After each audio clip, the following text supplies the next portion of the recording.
Awesome. Thank you too so much for introducing yourself. So the first question we have, why did you choose Morris? So going back to when you were, a senior in high school, junior in high school, right now we have students who are, some of them still making the decision, some of them made a decision. Go back to that moment for yourself. Why did you choose Morris? Sure. So I can start with that one. So I was introduced to Morris via a neighbor whose nephew went to Morris and said they had a pretty good science program. And at that point, I was interested in doing pre-medicine and eventually going to medical school. Um, but I was kind of looking into the difference because, I mean, obviously there are 5 campuses on the University of Minnesota. So it's kind of like, what exactly is it that makes Morris unique relative to like the Twin Cities campus? The Twin Cities campus is a great program, but they very large class size, and it depends on some people prefer having a larger class size, more things to do, more opportunities. But what appealed to me about Morris was the opportunity for networking, because I mean, I've talked to a lot of people who've gone to bigger universities, and some of them, their professors don't really even know their name. I mean, it's not really possible because when you have 500, 600, 700 people in a class, they can't know everybody's names. Whereas, like, I mean, last winter, I just went up to visit Morris and had brunch with one of my professors, who I'm told recently won the Alumni Teaching Award, the Alumni Association Teaching Award. So I don't know if she'll see this, but congratulations, Dr. Rachel Johnson. But yeah, so I think the small class size was a big factor for me, and just hearing by word of mouth that they had a good science program was what drew me to Morris. Yeah, I'll hop in there. For me, I was, if there's anybody who's really late in deciding, that was me. I wasn't totally sure where I was going to go. I thought maybe I might want to compete in athletics in college. Didn't know if I was going to or not. I was interning at the PBS station in St. Paul with a news program that was on, and I was kind of trying to figure out where at college. And one of the anchors said, "Boy, I've heard just a ton of great things about the University of Minnesota Morris, because I don't know anybody, I don't have any kids who went there, but you should check it out." And so I did. And it was just a great connection for me right away. Like Sam had said, yes, certainly the small class sizes. There are lecture classes, so you get that experience too of a few hundred kids in class, which I enjoyed as well. But at the end of the day, since I was going to be paying every penny of my college experience, my parents weren't able to help me out at all. I really felt like I was getting that private school experience at Morris, but I was getting it at the public school price, and was able to afford it. And I'm really glad I did. It was a perfect experience for me, and sent me off into the career that I'm in now. Awesome, thank you. So we have a question from the Q&A. Please keep those questions coming in the Q&A. We want to personalize this as much as possible to what you're thinking, parents, students. So please use that Q&A for questions. But this one's coming from the Q&A. What is your favorite tradition on campus? So I don't know if this is something that happens every year, but when I was a student on campus, there was another student who was a leader in various organizations who organized what's called a Scream on the Mall event. So the mall is kind of this big open area between a couple of residence halls and the student center. But it often came around finals weeks, people would be stressing about their final exams and wrapping up the semester. So they would kind of let out a lot of that frustration. They just all kind of get together all at the same time on the mall and just scream. Kind of a weird tradition, but I found it to be pretty endearing, pretty cathartic.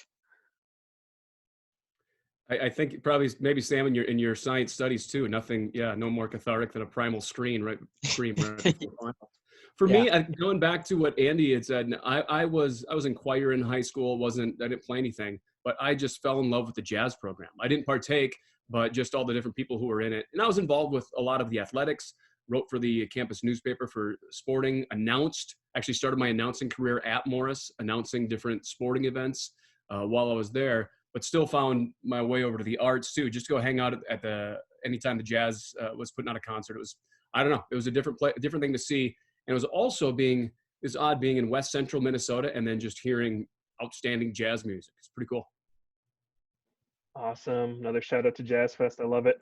So I want to hear about a unique opportunity you had at Morris. So maybe we talked about, a larger school, maybe an opportunity you wouldn't have had at a larger school. but just a unique opportunity you were able to take advantage of at University of Minnesota Morris. So I do research now, and that was kind of founded what I'd started doing research with my aforementioned mentor and advisor. Um, I think it was summer of my sophomore year. I'd started doing biomedical research, working on cancer and immunology. And I did that research for a summer, and I actually had the opportunity to go present at a conference in Chicago at the annual Autoimmune Immunology Conference in 2016.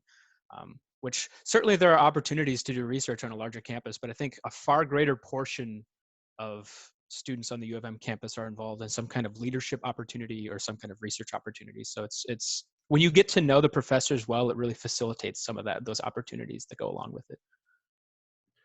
Yeah, I want to echo too what Sam had said. I'm going to go into a different point in a minute, but I too, and I never thought I was going to be doing academic research at all, but I had a professor, a political science professor, I got a minor in poli-sci, who was really encouraging me to in a class, take on an opportunity to do that. So I had this unique opportunity. We worked on it, and published a paper on where did the Jesse Ventura voter go? So if you want to rewind 20 years or 30 years rather, 20 years is what politics was like in Minnesota, it was fascinating. So that was an incredible opportunity. The other thing, and I think, Sam, you might be able to speak to this more, or any other alumni you talk to, will be because it's a small campus, there are boundless opportunities, which might seem counterintuitive. You think you go to a huge university, lots of opportunities everywhere. Well, I think on the contrary, you go to a small university, and you can take advantage of those opportunities because you're not competing with as many people. For me, I got to write for the campus newspaper. I was on the campus radio station. I announced for the different sporting teams, baseball teams, started by that for a work-study job. Then was able to work that to basketball, did some work for the football team as well, announcing for them. And because of that, when you're, at that age, when you're in a teenager still or early 20s, you're still learning your craft, whether it's research, whether it's education, whether for me, it was announcing work. I got to make those mistakes there. It would be about 10, 15 years later before I got a job announcing at the University of Minnesota in the Twin Cities. And it was a bit of a letdown for me. It was cool that I got a chance to do it, but I got to do that years prior, figure out my voice and how to make it work. So the take home of the unique opportunity is it's a small campus and you get all those opportunities presented in front of you because of its size, no matter what your major or what you're looking to follow up your college career with. Yeah, that was exactly my experience too, was when you have a smaller campus, counterintuitively, you'd think there are fewer opportunities, but there are actually more voids to be filled on a smaller campus. And even if there's, an organization that doesn't yet exist, I mean, if you have sort of the creative spirit to go out and do something that you think could help the campus community or could sort of give you a boost in your undergraduate experience, you can do that. There's a lot of things that you can do just kind of on your own accord, which is more difficult to do on a larger campus. Certainly not impossible, but I think certainly facilitated by the Morris experience. Quick follow-up on that too, Andrew, before we get to the next issue. I think too, Sam, the fact that you're out, you're kind of removed. It's isolated as a city as well. It's not like you're on a small campus in a big urban environment. You're on a small campus in a small town, and so your neighbors are your professors, and you see them out and about at the coffee shop or the grocery store too. Awesome. I want to talk more about the town of Morris in a little bit here, but we have a question from the Q&A. Once again, participants, parents, students, please get on that Q&A. We want your questions.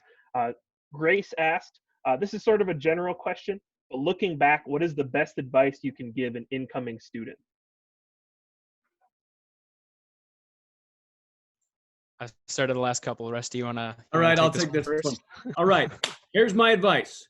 Number one, read the syllabus. Your professor is going to give you a syllabus which tells you what's coming up for the rest of the semester. Now, back in my day, it was on paper. And sure, now they're online. Read it so you know what's coming up. You're getting to a new age now where these professors aren't going to be holding your hands. They're there for support, but here's all the classwork. And here's what it is. I had an experience in a psychology class where we were taking our first quiz, and I was sitting next to a buddy of mine, and he's like, how you feel? I said, I feel great. All the notes that I took down, it's awesome. I'm totally ready for it. He goes, yeah. He goes, all I did was read the chapter. And I said, what chapter? the chapter that was on the syllabus for us to read. Oh, so I nailed the note-taking part, failed miserably on that part. So read the syllabus. Also do this dumb thing. Otherwise, you walk into the wrong classroom on the first day. Go find out where your classes are before you get there as well, each semester, doing that. And then lastly, too, approach it all with an open mind. You're going to meet people like you have never met before in your life who have totally different backgrounds than you. And you're never going to be in a spot where you're in this small environment for a few years to learn about each other more. So read the syllabus, know where your classes are, and come in with an open mind. You're going to meet some pretty amazing people. I agree with all of those. And once more, go to office hours. Your professors are not just there to intimidate you. They're there to help you. They want to get to know you. That's kind of why they came to teach at a smaller campus. And just kind of to reiterate that point, one professor that I had who's no longer there, Chris Cole, I think he moved over to Madison, but he was a phenomenal professor. And if you talk to him, that's kind of where that one-on-one interaction is where kind of his strong suit in the teaching was. And he was also a private pilot, so I got to go flying with him once or twice. So awesome. I love that. If you get to know your professors, it can help just more than the academic standing. You might get to go flying because you never know. One of them might have a pilot's license. You never know, right? You never know. Yeah. Okay. So we have another question from the Q&A. Really excited people are using the Q&A. Keep that coming. Again, we want to personalize this as much as possible to you. Besides the upfront opportunities Morris provides, what are some other benefits a smaller school like Morris offers to oncoming students? Thank you, Ethan. I'll chime in with that, Ethan, kind of playing on what I said before. Andrew, what's the current enrollment at about? Is it still somewhere around 2,000? Is that what the campus is at? Right around 1,600. 1,600. I mean, so because of that, yeah, you get the opportunities like Sam and I were talking about more intimate relationships with your professors. You get to know them and you get to seek those opportunities. But back to what I said before, with that smaller school, you really get to know the other people at the university, whether they're, we find ourselves, no matter what age we're in, whether you grew up in the 1950s or in the 90s and 80s or in the 2000s, you find yourself kind of in cliques. You kind of get moved into different segments as you go through school. Well, it's a fresh start. And at a small school like Motown, you get to all of a sudden find all these different groups. And like I said before, people who have totally different experiences, who came from totally different backgrounds than you, where you can learn a ton from. So aside from the academic side, it's really just that social and learning more about, education beyond the blackboard when I was in school, but now beyond the MacBook. And to add to that, it's also that small sort of community setting is a great opportunity to go out of your comfort zone and do something that you maybe have always kind of thought to do, but never really, maybe didn't want to, make a fool of yourself, so to speak. But I did a lot of things that I would consider making a fool of myself at Morris, and I'm still here. I'm still doing all right. So I did quite a bit of theater. I did some Spanish. I did a whole bunch of things that were really not my area of expertise, not my research focus at all. And it was just kind of something that I did. You can enlighten yourself and inform yourself on the different disciplines that are on campus. I was going to ask you to give examples of when you made yourself a fool. So I'm glad you said that. So yeah. We have another, you go, Rusty. No, I just want to follow up on that too. I think that's such a great point, Sam, too, because it's a liberal arts education. It's not necessarily you're focused in this one small thing, but yeah, I got to take classes in theater. I got to go out of my comfort zone, which would be more of the science and the geology kind of things, math classes, which was not my expertise, but there was, a fulfillment in finding those. That was my moments of embarrassment. Awesome. Thank you both. So we have another question from the Q&A from Kendall. What was the biggest transitional issue you faced when you started college? So biggest transitional issue when you started college.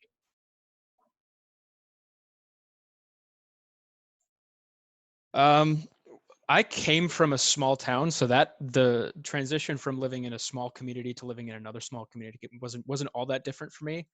But I think just kind of the biggest hurdle for me to overcome was kind of going back to my previous answer, was kind of getting used to the fact that, you can talk to your professors, like you can visit them outside of class hours, which is not something you could do with like a high school teacher. You can't really go to their house or go visit them at the coffee shop. At least most high school professors that are high school teachers that I've interacted with. So I think getting used to the idea of like these are actual people.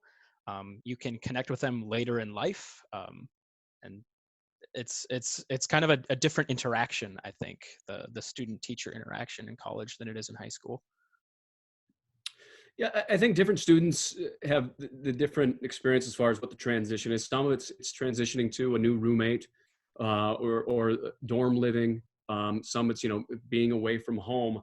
For me, those things which I was a little bit uncomfortable with at first ended up going way better than I thought they could. And all of a sudden, within a couple of days, the people who you're living together with on a dorm floor with become some of your closest friends on the campus. You're just kind of forced together and you really get to learn about each other.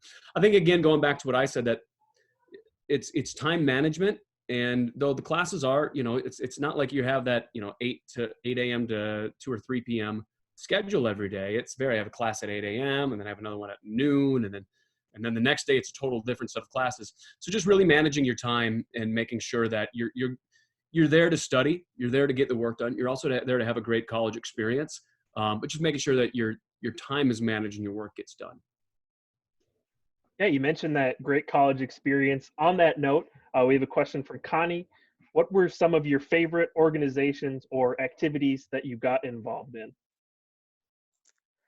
So going back to the one where I made a fool of myself, one of the theater groups on campus put on a program called Play in a Day, which is where you have writers, directors, and actors. The writers produce a script overnight. They stay up all night to write a script, and then the actors and the director rehearse that script for the entire duration of the next day, and then it's presented or performed at about 10 the next day. So it's written, rehearsed, and performed all within 24 hours.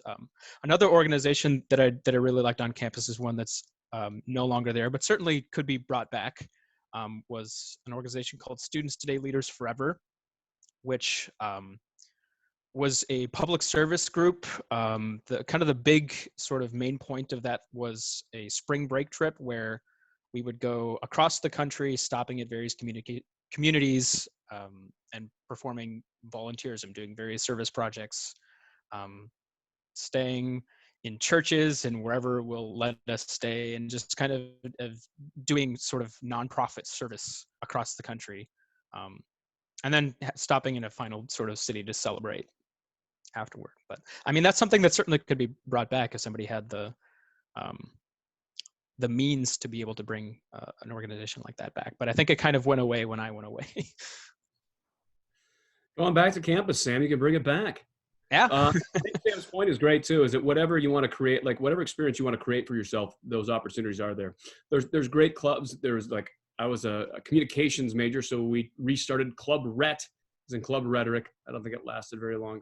I would say kind of more the informal clubs, those clubs that didn't have a name, but it was the late nights in somebody's dorm floor talking about, faith or politics or something along those lines, or getting together with a totally different group, playing music major softball. If you are at those, I felt like such a great athlete with my friends who were music majors when I would play softball against them. Those kind of events, playing late night ultimate frisbee with a bunch of different people. So there are those groups that are really great, that are formal, but take advantage of just some of those informal conversations wherever you're living at. Awesome. So we have about 5 minutes left and 2 more questions on the Q&A. So we'll try to get both of those in here. What is the biggest individual strength you have gained from attending UMN Morris? Thank you, Ashley, for this question. Biggest individual strength. That's a very good question, and certainly one you should be asking going in, like, what am I going to get out of this education? But I think for me, it's leadership. I went there, I figured out how to fill those gaps that were not present on campus before I got there.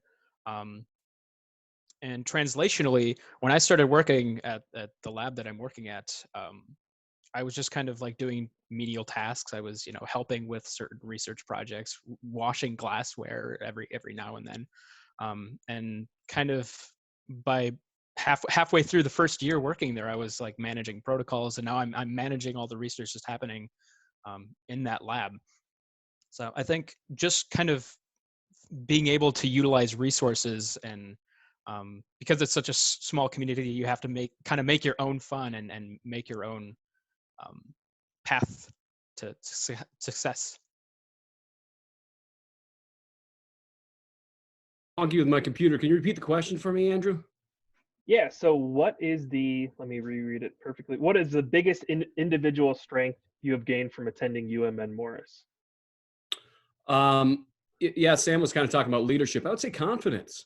All of a sudden, like, you don't know what you're going to experience wherever you end up going. Okay. It's not like, okay, you're going to experience A, B, C, X, Y, and Z. You're going to experience all sorts of things, and each individual is going to have a different experiences there as well. But, I look back at it, and the things that I was not good at. I was a bad writer. I didn't have a lot of exposure to different cultures and understand them as well. And that's not what I was thinking about going my time in, but that's really what I garnered. Being able to understand different people a whole lot more, continue to hone my craft, and exit with a whole lot of more confidence too. Awesome. So the last question here, we've got about 2 minutes. Somebody anonymous asked, what is one of your favorite Morris memories? I think it might have been flying over Morris with that professor. He just had a plane in a hangar there, and I got to see how really small it looked like from up in the air. Awesome. Rusty? I like that. That's perspective. Boy, there really are too many to count. And the farther you get away from it too, there's different things that you recall. Yeah, it's like I've reiterated before, it's the different people that you meet. Also the different people who take a chance on you too, whether it's professor or somebody who works in some of those different departments. The media relations team was producing some really cool TV shows while I was there. And all of a sudden I got an opportunity to do all sorts of jobs at the same time, operating camera, managing the floor, taking advantage of those opportunities that I wouldn't have gotten elsewhere. And when I look back at that, yeah, it's the late nights talking with friends, meeting my wife, one of the great memories too. But also just taking advantage of all those opportunities that I had as far as my major. Awesome. Huge thank you to our alumni for joining us today. Huge thank you to everybody for joining us in this visit day. Your next session is a leadership panel. I just sent the link to our experience or our visit day page, Experience Morris Day page in the chat. So put that in your put that URL in, and then click on the picture of our chancellor. It's right below the picture you click to get into this session. Want to say once again, huge thank you to Sam and Rusty for giving us their time. Huge thank you to everybody for asking questions. So we'll see you at that next session. Once again, Sam and Rusty, thank you so much. Our pleasure. You're very welcome. Thanks for having us. Go Cougars.